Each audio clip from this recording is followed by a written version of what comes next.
Welcome to Sports Management Podcast, where you will hear interesting sports management professionals share their stories, experiences, and passion for the sports management industry. I am your host, Marcus Philipsson.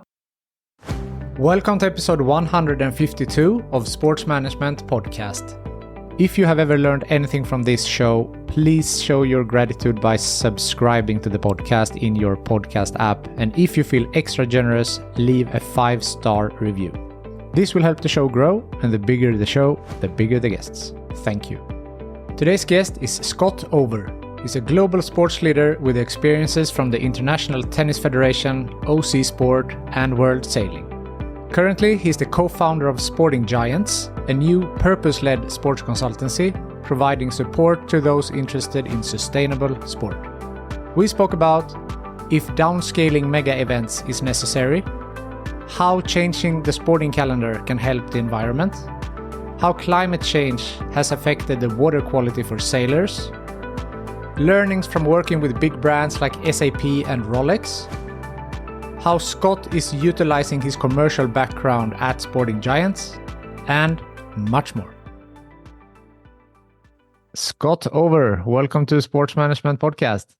Pleasure to be here. It's my great pleasure to have you on the show and really excited about today's episode. So for those of you who might not know who you are the co-founder of Sporting Giants, a new purpose-led sports consultancy. So can you tell the listeners and myself a little bit about what is Sporting Giants? Yeah, so Sporting Giants is a purpose-led consultancy that helps brands and rights holders create impact through strategy, activation, sustainability programs, etc. And along with my co-founder, Dan Redding, we're working with a lot of international federations, a lot of national governing bodies, and some really exciting brands. So yeah, we're just trying to create impact or value wherever we see it, and bringing together some really great specialists as well that have got some good experience, decades of experience within international sport, high performance sport, and the management of sport, so sports administration. Interesting. So you're providing some support for those interested in sustainable sport and sustainability in and around sport. So why is that so important? I think each person comes at it from a different angle, and Dan and I come at it from a different angle as well, individually. But I think for me in particular, it's about the survival of our sport. So whatever sport you're in, making sure that it's sustainable means that it's going to exist for decades in the future. And if we take sailing as an example, and we take environmental sustainability in particular, the playground that I had when I was growing up sailing is very different to the playground that I have now. And the winds that were constant or regular, the waves, what you could predict and where you could set a regatta date to was a lot more understood. Whereas now we're seeing a lot of variety and our playground being impacted. And I think if you look at many sports, you're seeing typical dates within the calendar where elite competition took place, now not being able to take place. And the other side of it is, if we take financial sustainability, I think you're also seeing a lot of sports off the back of COVID or with the energy crisis struggling. So struggling to get enough funds to keep their venues open, to keep equipment participation up, making sure that sport is front and center of society, because it adds so much value and impact that if it was to disappear because it doesn't have the resources, it doesn't have the funds, it doesn't have the environmental conditions to be able to participate, it's going to be a hell of a loss. And I think it's those considerations that we're trying to bring Sporting Giants expertise to create a longer runway. And I think you're seeing a lot of sports struggling at the moment just to survive, just to keep their Olympic status, just to create competitions that don't get cancelled at the last minute or, removed from calendars. I think that's the that's the approach that we're taking. That's super interesting and of course important. The changes that has to be done will have to be done on like government level or an organizational level. Of course, everyone can do theirs in terms of recycling and so forth, but I know that you're working with some GBs and some larger organizations to make change. So can you talk a little bit about that? I know the UK Sport Project, for example. Yeah, so I think it started way before my time and my involvement with sustainability, but Dan, as in particular, was involved in the creation of the Sport for Climate Action Framework, which I think, for background, and I'm sure all of your listeners know, but it was created because the UN identified that fashion and sport had a huge influence on the way in which people behave. And also it has an impact on governments potentially. So the idea was to bring together a bulk of leaders within the industry and create this signatory approach.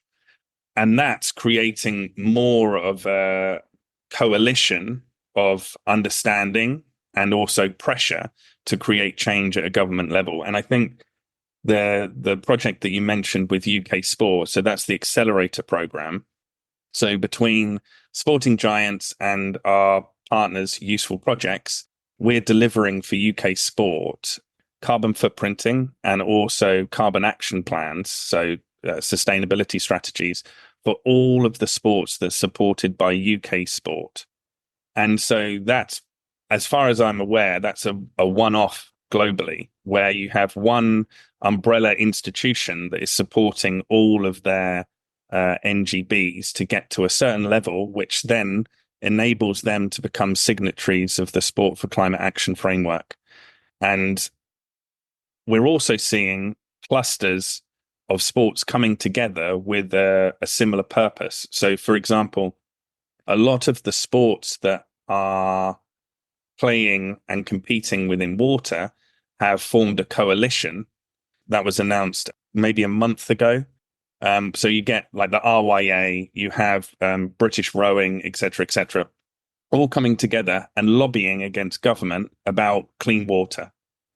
And sometimes as an individual governing body, it can be seen as quite aggressive or negative to stand up and say, hey, our water is horrible and we need to do something about it. But if you have this coalition approach where everyone is saying the same thing, everyone is driving in the same direction, it's really hard to argue against that. And also these national governing bodies have hundreds of thousands of members, and their lobbying power as a whole is a lot more powerful than the individual or even the individual sport talking on its own, because it's impacting UK sport and UK Olympic sport. You know, so a lot of people can really buy into that, and the impact that they're creating is pretty unbelievable. You're an avid sailor and have worked also in sailing. So you took that as an example that the winds are changing, the water is different, and of course the temperature is changing as well. So what can we do, national governing bodies, what can they do to help, make an active change? Well, I think you need to understand what impact it has on your sport. So with sailing, sailors they can feel the change. They can see if the water is dirty or full of plastic, or if the winds during a certain month are extreme. So going 40 knots or absolutely becalmed, whereas normally you would have a consistent wind pattern. You're seeing and you're feeling the impact. So I think, especially with a lot of sports that are outside, you're noticing, okay, my sports ground's been flooded, and it's been flooded for the last 4 weeks of the season. So we can't even start the season on our home ground, which was 10 years ago a norm. Like we start in May and we go through till September if we're lucky enough to win enough matches to make it that far. But that isn't happening at the moment. And I think what we're finding is that there are certain elements and certain changes within sport that can be made for this to create this longer runway. So to be more sustainable, both financially, but also for the betterment from an environmental point of view, putting in systems and things in places which make you more efficient. And that's where we're seeing a lot of change. And I think NGBs in particular, when you're talking about control and influence, their influence is massive because they have a membership and they also have the ability to talk at government level if they need to. So if you just focus on your headquarters where you might have 25 staff, that is what you can control. And I think as you move out from that, you're looking at what you can influence. And that's where sport has the power, because they have a large influence. We have role models, we have athletes that have a big voice. And on the whole, athletes talk very well and they're very well respected. And it's empowering those athletes to make sure that sustainability or impact is at the top of the agenda for them, because especially with athletes that are working in the outdoors, they're being impacted more than ever. And, you take ice hockey as an example, those venues are shutting all the time because of the energy crisis, and they weren't supported by the government during COVID because they were seen as entertainment venues. So they've got a unique issue here, and it's keeping all sports and the variety of sports so that you have an opportunity to do whatever you want as part of your well-being, your fitness, everything. It's just integral part of life that you need to keep alive. Measuring carbon footprint is one way to measure it. Is that the best way, the only way, or is there, how else can you track how well a GB is doing, for example? Well, carbon footprinting is a tool, and it allows you to identify areas of strength and weakness. So you typically start with finances. So using finances, you can make assumptions as to what your organization actually does and where it spends its money and where you're creating the largest amount of carbon, which tends to be travel. International travel will tend to be. But also it allows you to get an understanding of where the opportunities lie because of creating a carbon report. And then you create an action plan based on your emissions. And, we have experts that do that can identify exactly the opportunities for the areas that you can control and then the areas that you can influence, like we just discussed. But essentially, you start with finances, and it's the finances that then can illustrate where the opportunities lie, whether that's within your own building or whether in your travel, within a calendar, within the type of things that you buy. So it just gives you a starting point, and it's an objective tool that you can use to then inform your own organization to improve. Interesting. So I know that you're also work on the significance, the synergies between sustainability and strategy. I guess that's a little bit what you're mentioning there, right? To see it from a financial perspective as well. Yeah, and also just making sure that you're taking advantage of what a sport is doing in its day-to-day and knowing the value that it provides for potential partners. Because I think when you're in the day-to-day within an NGB or within an IF, the work that you're doing could be seen as just the norm, and you don't understand the value that it could potentially have for commercial partners or institutional partnerships, where you're providing value that cannot be obtained by a commercial entity. For example, access to youth and to grow youth, sport has a really good impact within youth, and to be able to communicate to youth. And a lot of corporates or a lot of commercials have no way to do that. They're not interesting to youth, regardless of if their products are being used. It's very hard to engage with certain populations And sport is an amazing way to engage with multiple populations, and it's understanding that value or trying to give a steer of understanding your value to grow your sport. So, for example, if sustainability or gender equality, diversity is something that your sport is very good at, get a partner in to accelerate that work for you. And I think that's where we're finding a lot of growth in that space, is where you're getting purpose-driven partnerships coming into sport, which is also a big difference. So when I started out in sponsorship, the main way in which you value a partnership is equivalent media value. And that is a pseudoscience at best as well. So understanding what brand awareness you can give to a commercial partner is one way of creating a partnership. But now we're seeing more and more commercial partnerships based on purpose. And that's creating an impact through sport on society or on the environment through sustainability, et cetera, et cetera. And it's becoming more and more prevalent. And also it's becoming more of a need as these brands and these partners have sustainability very high on their agenda from a commercial strategy, as in a corporate strategy within them as brands. Yeah, and I mean, you have a background in partnerships and as a commercial director. So, I mean, your insight here is, of course, really important for now with Sports Giant. And picking a partner, as you said, that can elevate these important aspects in the partnership, I think is also really important.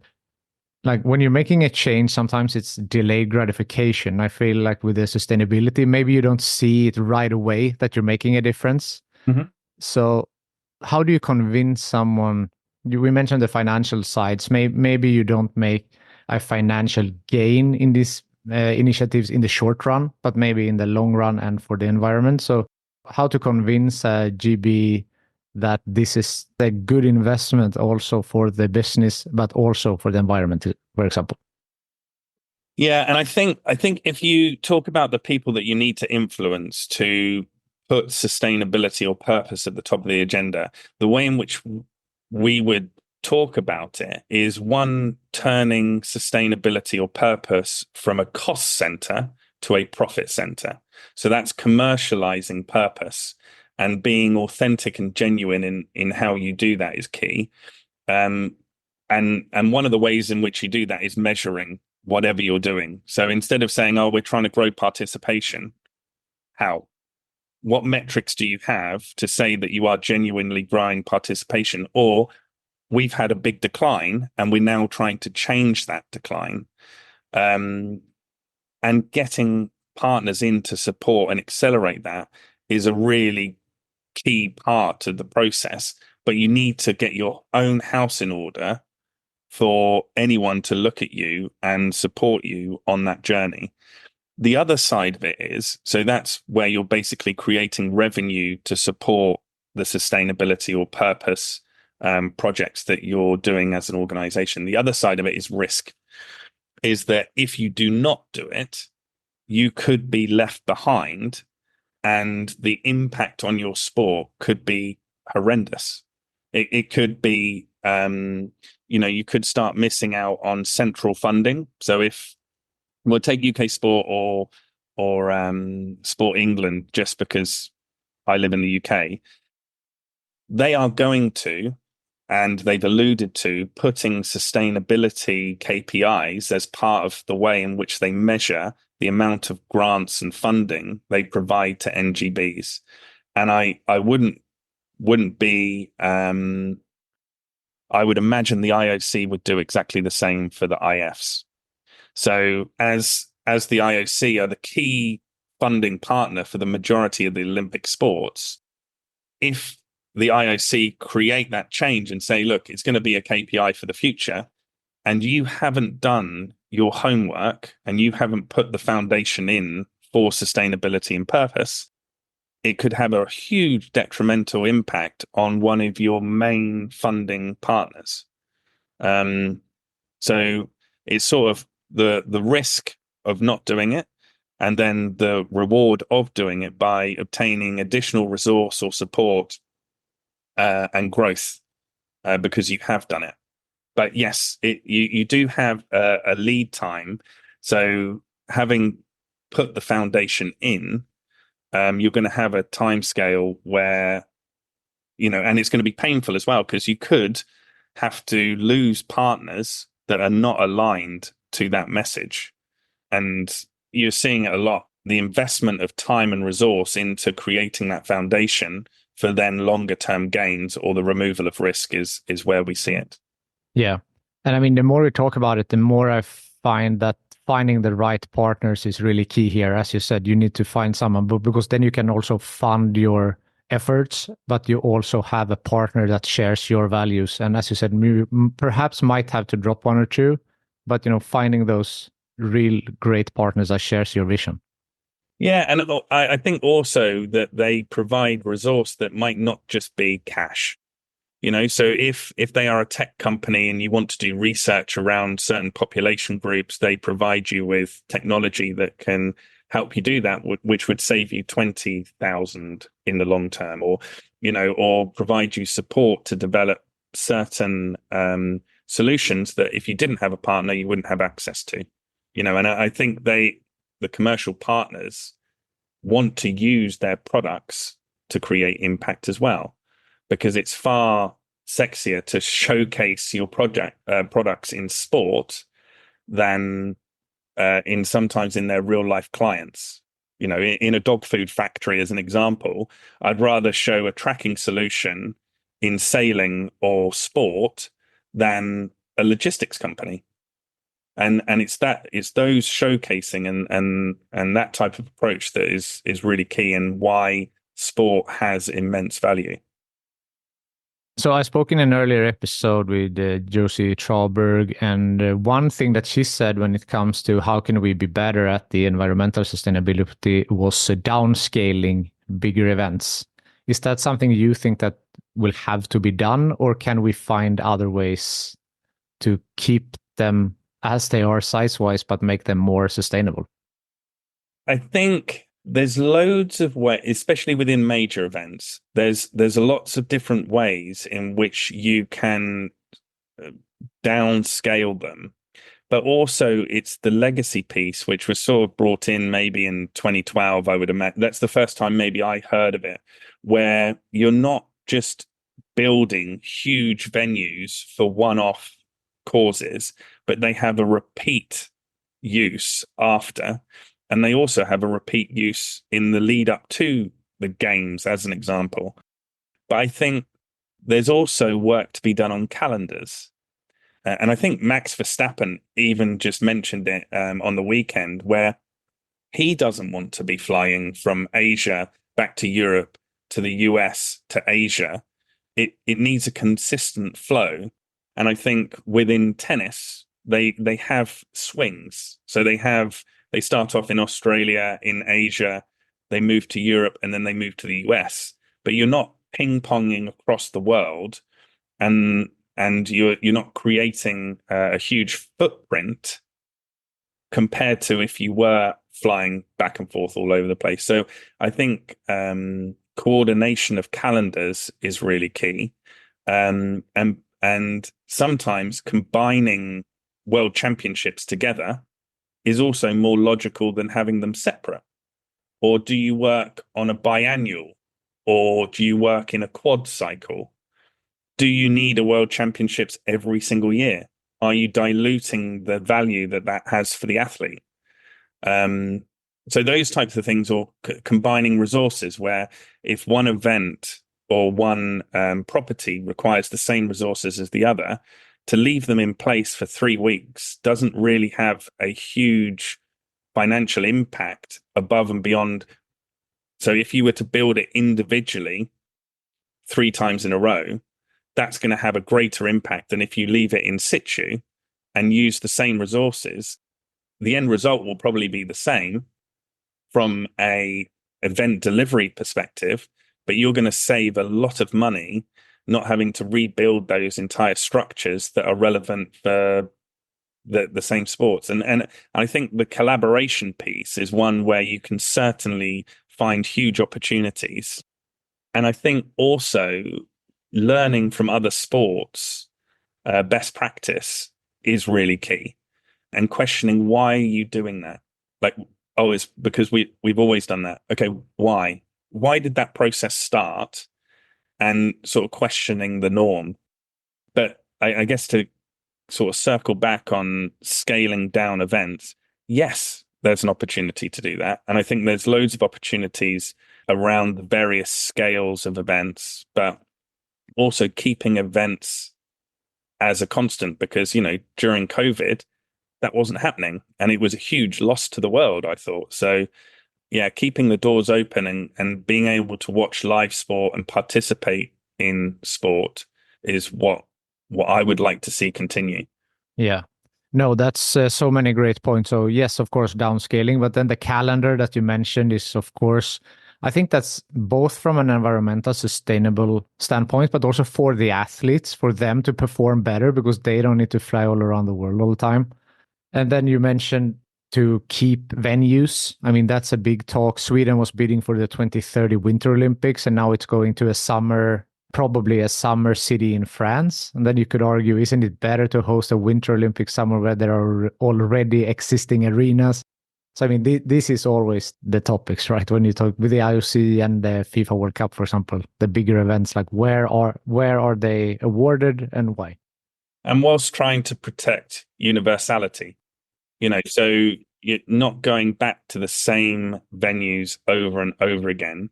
It is quite a tricky thought, because sometimes if you've got a winning solution, just repeat it and it works and everyone's happy. But at the same time, there's this push to diversify sport and take it to areas in the world where they're going to benefit even more than keeping it in the same locations. And also that learning, you said you can learn from other sports. That's what several, I spoke to Petra Serling. She's the head of the Swedish Table Tennis Federation. And she says that she talks a lot with Anders Larsson from the Ice Hockey Federation, that although their sports are very different, they can learn a ton from each other in, best practices and how they do things differently. Yeah, and I think there's a lot of new things coming to sport. So esports, as an example, sustainability is becoming very new. How you communicate as a federation or as an NGB, different audiences. I know a lot of sports, if they start posting about sustainability, there's a massive backlash from the audience about, we just want to hear results. We want to see, highlights. We don't want this propaganda, as it were. But how do you get round that? And, how do you engage your audience in an authentic way? Is that each sport is doing it very, very differently. Yeah, definitely. And I think that's what some sports are afraid of, to get that they don't get the support from the fans, and they're afraid of maybe losing out some fans to make these type of efforts. Yeah, it's a big risk. And I think it's also, for some sports, it has to be a slow, consistent burn. Where it's being bled throughout the organization, whether it's commercial, financially, from a comms perspective, participation and development. Is there sustainability and purpose being put into coach education programs, as an example? So you're influencing the leaders of the sport to talk about these subjects all the time. And then circling back to Sporting Giants there, since you are consulting, then your approach must differ as well, depending on if it's a smaller sport or a bigger sport or an outdoor sport or an indoor sport.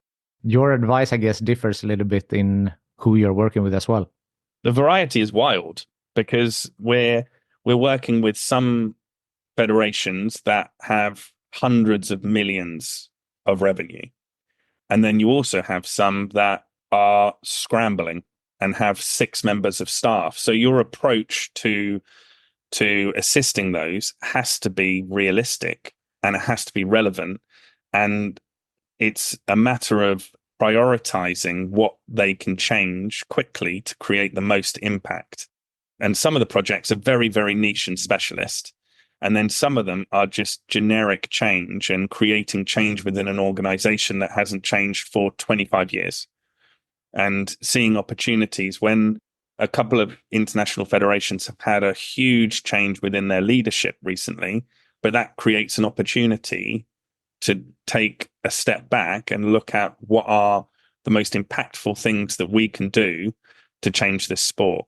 And it is completely varied. You know, whether you're talking to a team that we're working with, or a global series, or an international federation, or an NGB, or all of them have various issues and opportunities that very quickly you need to understand where they are and how to, for want of a better word, exploit them to benefit the federation as a whole. I understand that. So before, I'm really interested in your career journey, but before we jump into you, anything else on the Sporting Giants, maybe something, coming in the near future, or just to finish off this segment? No, I think we feel like it's a calm before the storm. So we've only been going for 14 months, and it's been a really amazing journey because both Dan and I have always been employees. So we took a jump April last year to set this business up and to keep our fingers crossed that it was going to be a success and that it would continue. But our main focus was to add value in areas where we believed we could add value, and to help as many variety of sports organizations to develop and to grow. I think right now we're just before Wimbledon, we're just before the Euros, we're just before the Olympic Games, and especially for us, we're just before the America's Cup. So we've got a pretty wild ride from now until October, November, where we might be able to take a breather.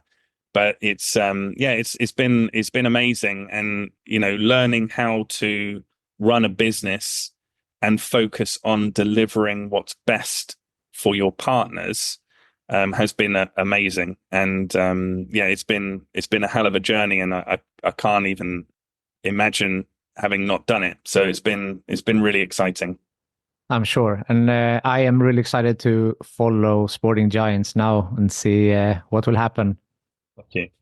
So jumping into your journey, how did you get into the business of sports in the first place? I was brought up in a family of sports people. So my mum and dad both played basketball, and they were into all sorts of sports. And I'm sort of the black sheep in the family, in that growing up, I didn't actually play basketball, whereas my brothers and sisters played basketball, and they went on to compete at a high level in basketball. Whereas around the time my father took a break from basketball, when I was starting to learn sport, and so I was focused on tennis, and then I had a friend who I grew up in the village whose father was an avid sailor. So focused on those, and then also played volleyball to a fairly decent level. So I've always enjoyed sport, and I've always been around sport. My studies took me into physiology, biomechanics, performance analysis. So that was always, if I'm not going to be a pro sportsman necessarily, how can I support those that have the talent to do that? And I think that led me to the ITF. So that was my first job out of university, based in Valencia, with a guy called Miguel Crespo. And he'll probably mind me saying this, but this guy is a legend. And if you want a guest on your podcast who has an amazing career, he had a position called the Assistant Research Officer position, based in Valencia. And you essentially sit next to him for X number of years while you're there and become a sponge. And his knowledge of sport and what he has done was unbelievable. I remember first arriving at his office, and I'd done a dissertation that was really good, and that everyone thought, oh, this was amazing. So within the first week, I showed him my dissertation, And he goes, "Oh, amazing. Do you mind if I make some notes?" And he went through the entire dissertation and sent it back to me redlined. And it was just absolutely decimated. Like the thing was like cut, irrelevant, not part of the project. Why is this mentioned? Blah, blah. And I was just like, do you know what? Who are you like to comment on that? And then when I was reading it through, I was like, yeah, that's a good point.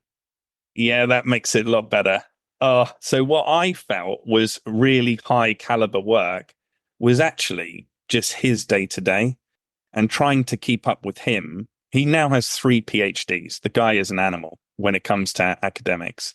And he did a PhD during lockdown just because he was bored. I mean, the guy is unbelievable. And he's worked with some of the most amazing people as well. So to ride on his coattails for the 3-4 years that I was in Valencia was just amazing. And then from that position, so where we were focused on ITF touring teams, the development of tennis, coach education, participation pathways, etc. I then moved into event operations. So working in a team of fairly young people delivering Davis Cup, Fed Cup, the Olympic tennis event. And that's where I was more exposed to not the performance side of sport, but the delivery of events and the delivery of rights for global partners. So we had amazing partners that we learned so much from. And also we had amazing national governing bodies or tennis associations with some incredible operators. And that was my first sort of taste of the business side of sport. And again, it was an acceleration of understanding because I'd come from the performance side and I was not really aware of the activation of rights and the protection of rights and exclusivities and all these types of things. And we were basically sent around the world to deliver events in collaboration with these tennis associations. So whether it was the USTA or the Serbian Tennis Association or Federation at the time that was growing a lot, it was a wild ride. And you had so many different issues and problems that you, as an individual, were quite isolated. You always had the support, but you were quite isolated and on your own, and you needed to make fairly big decisions at quite a young age. And so that was an amazing education. And also, I managed to identify what my weaknesses were as well as my strengths quite quickly, and then went into agency side. So worked for a couple of agencies that, again, just matured my understanding of rights delivery, activation, commercial partnerships, where you see symmetries between sport and brands. The different type of categories of businesses that can be used and showcased in sport. So then move from agency side into OC Sport. So OC Sport was Extreme Sailing Series. They had Dom Fong, the ocean race team. Became the commercial director there. And again, it's a series of events that just have to work. And I think, going back to the climate piece and the environmental piece, is that it's not a shut venue. You haven't got a roof. So if the weather's not good, you actually can't play. The event doesn't happen. And you have a live broadcast window that needs to be played with. So you have a lot of variety of challenges and issues and a large team. Like the logistics team, Extreme Sailing Series was basically a precursor to Sail GP, what it is now, with a far smaller budget, but very similar sailors were competing on the Extreme Sailing Series that are now seen in the skippers of Sail GP. The majority of them were on the Extreme Sailing Series. And it's a very similar proposition in that you're bringing sailing to the masses. You're bringing it close to the shore so that people can watch it and people can engage with it more and more. Whereas, in the past, sailing was seen as the boat would sail off everyone would clap, and then 40 days later it would come back and everyone would clap again, but no one would really understand what happened in the meantime. And I think the Extreme Sailing Series and subsequently the Sail GP and the America's Cup have become a lot more open to the layman understanding what's going on, so that they can engage with all aspects, whether it's the technology, the building of boats, the speed, the athleticism. You've got a bit for everyone in there. And then from OC Sport and the Extreme Sailing Series, I moved to World Sailing.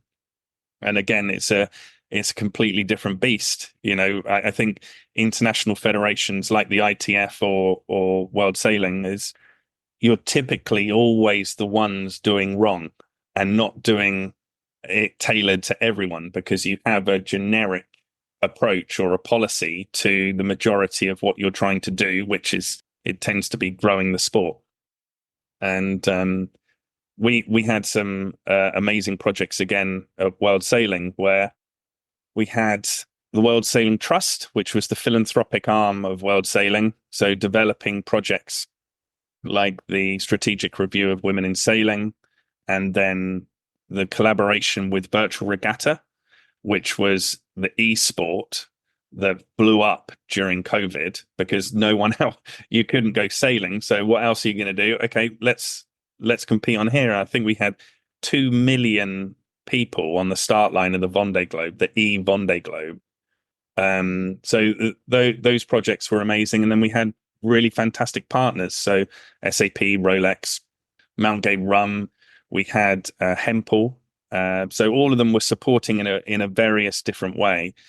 And then we had Musto Kit that now have, since I left World Sailing, have now partnered with a really great project around women in sailing. And it's going from strength to strength. So it's really amazing to see what the sport of sailing is doing, and how World Sailing are interacting with the pinnacle of sport, like the Ocean Race, the America's Cup, Sail GP, etc.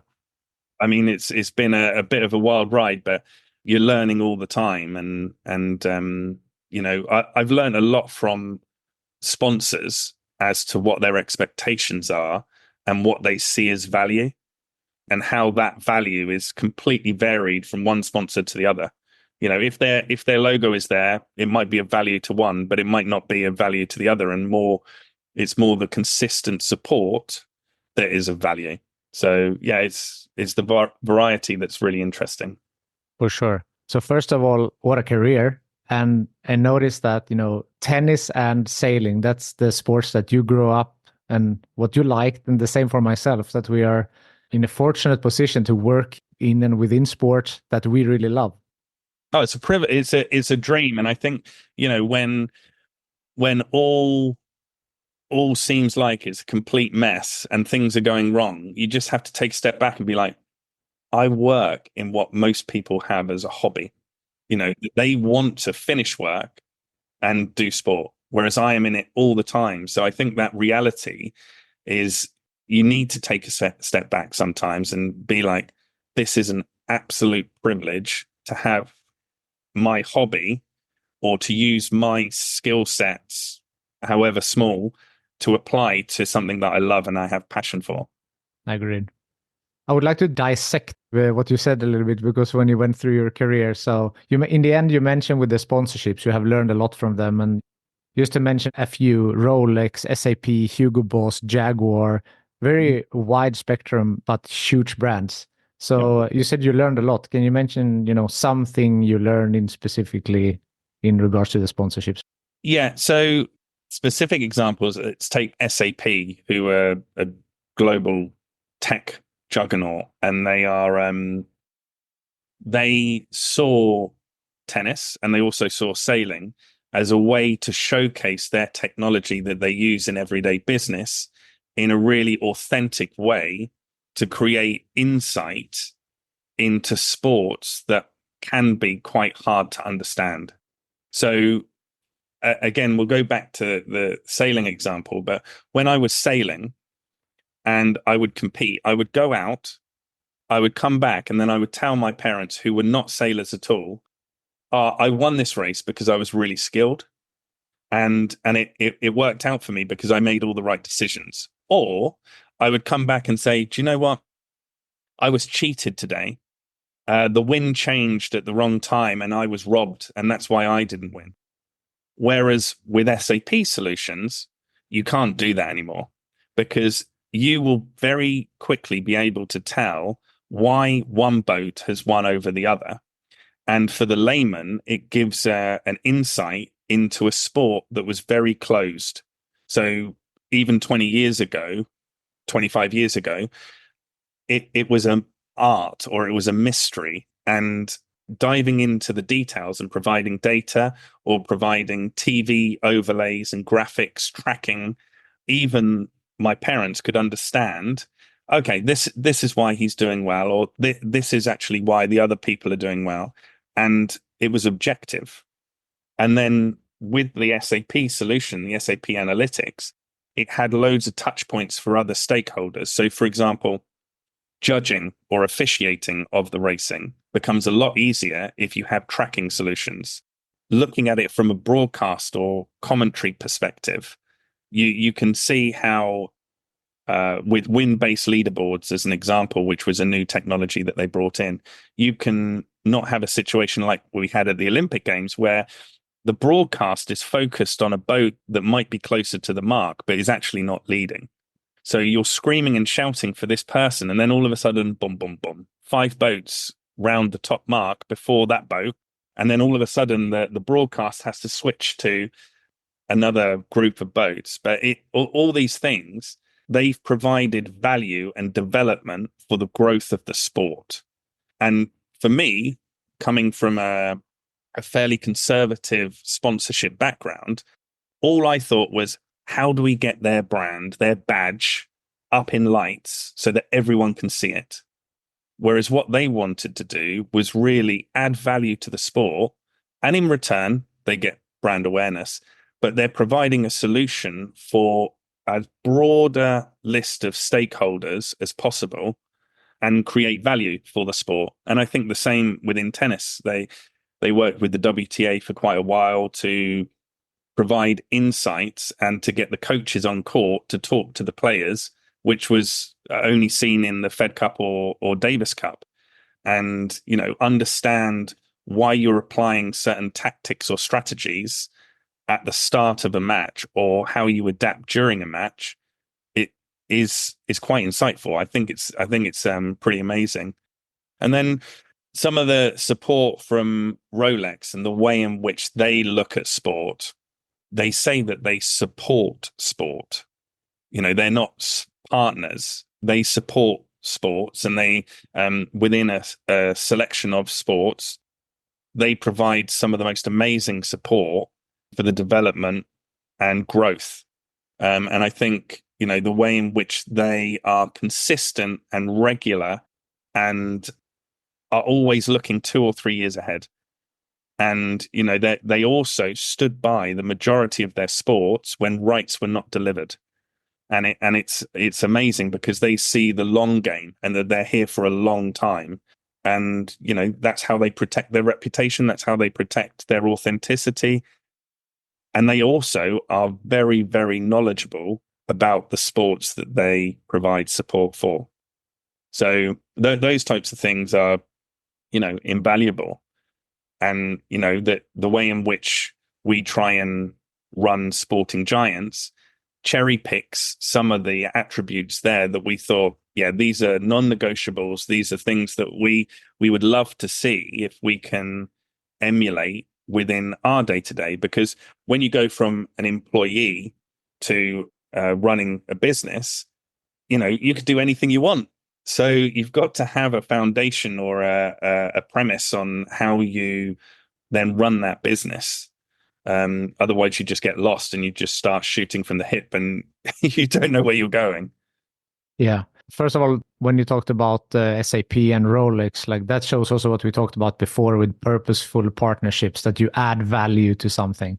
Really interesting point. And now you brought up, you have been an employee all your life, and now you're a founder. So what would you say, what are the biggest changes now versus being an employee?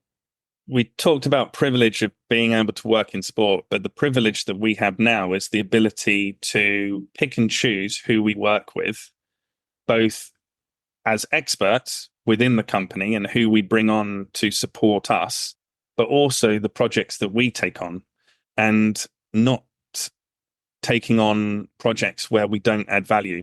Because I think we were very defensive right at the start, that we work with people that we enjoy working with, because every day then we can come back from holiday, or we can come back from, a big event tired, but still want to do it.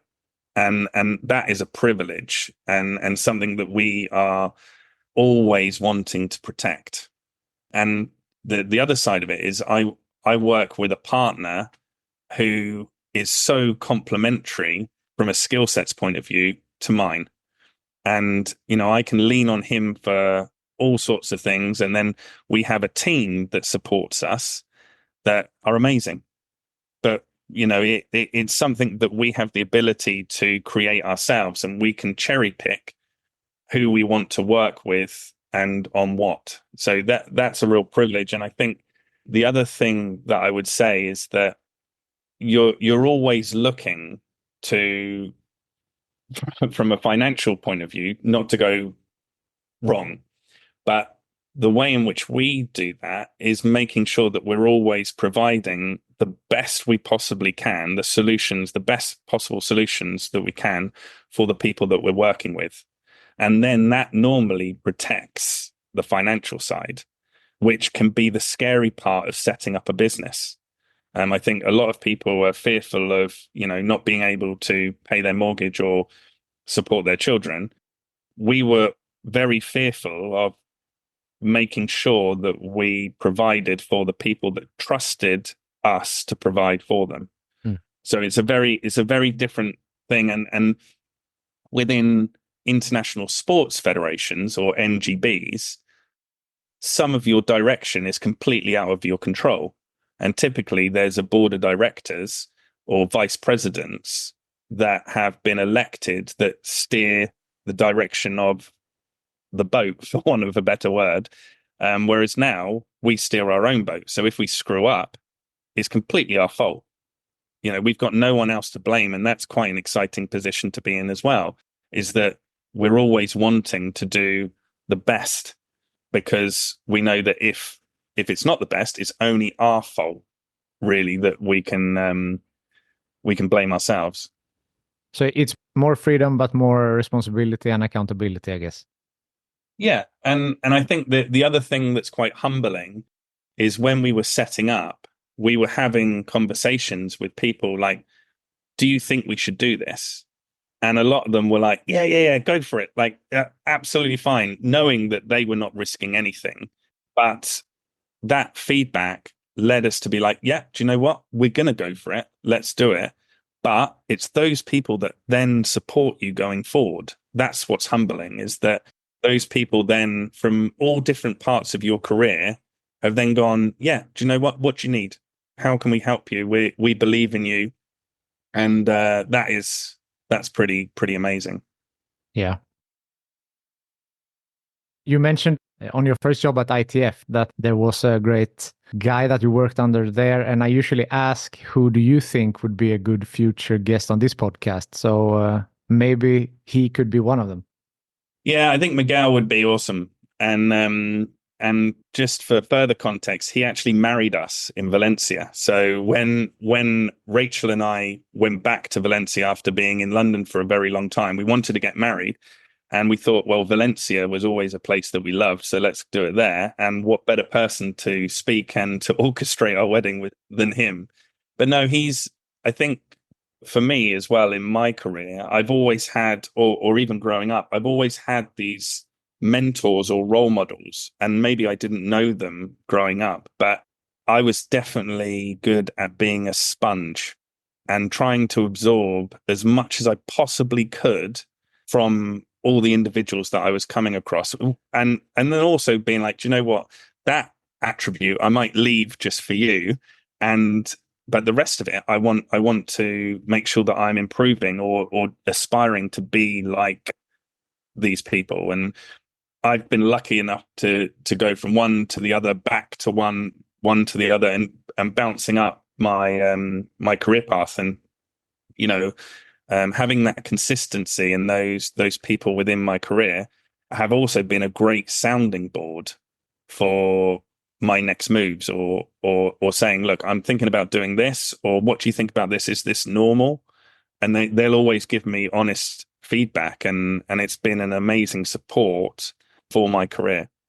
But I would say, yeah, I mean, Miguel, for sure, you need to get him on board, and if you need his details, I'll send you them. But he's a very well respected leader, especially within participation and coach development, and he speaks probably 7 languages. I don't know how many, but he's pretty up there. And I think one of the main reasons why I left Valencia is because I knew that I could not do his job as well as he could, and I wouldn't be able to replace him.